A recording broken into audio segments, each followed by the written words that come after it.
California Congressman Darrell Issa. Congressman, thank you so much for being with us tonight. What's your take on what's going on with the masterclass Trump did in the Middle East?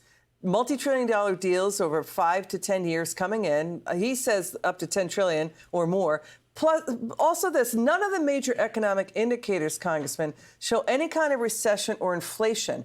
You know, we're seeing that steady retail sales, that drop in wholesale prices in April. Put it all together, what's coming? What do you think? Well, there's an expectation of better competitiveness, and it's beginning to show not just here, but with our most important senior statesman, Donald Trump, around the world. Normally this kind of a trip goes on 3 years into an administration, not just over 100 days.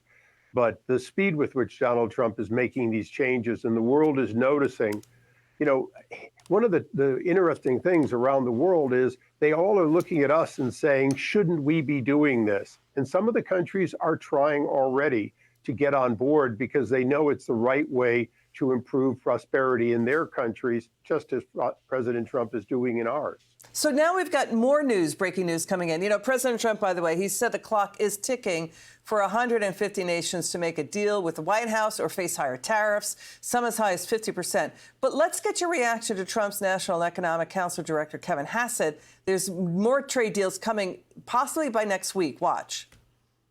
I expect that we're going to be announcing 20 to 25 more deals in the next week or two, and they're all going to have, at some point, they're going to have a characteristic that's visible to everybody about where they need to go in order to finish up. And so I think uncertainty about tariff policy is very close to resolved. So up to 25 deals maybe starting next week. What do you think?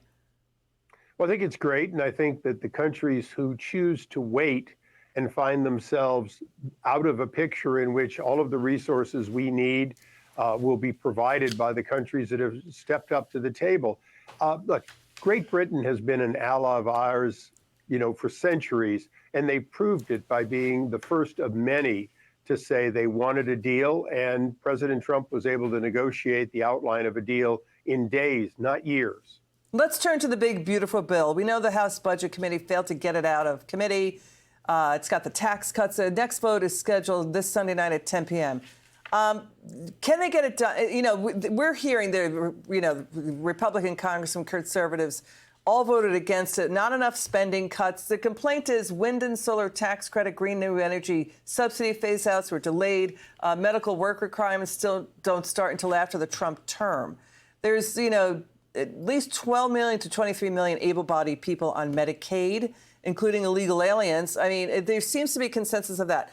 On stopping that. Do you think the big, beautiful bill will happen by Memorial Day?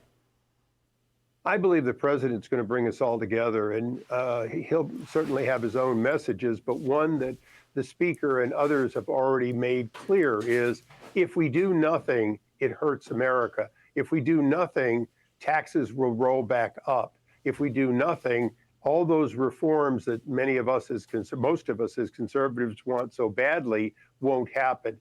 So doing nothing simply isn't an option. All right. Congressman Darrell Issa, thanks for stepping in there. It's good to see you.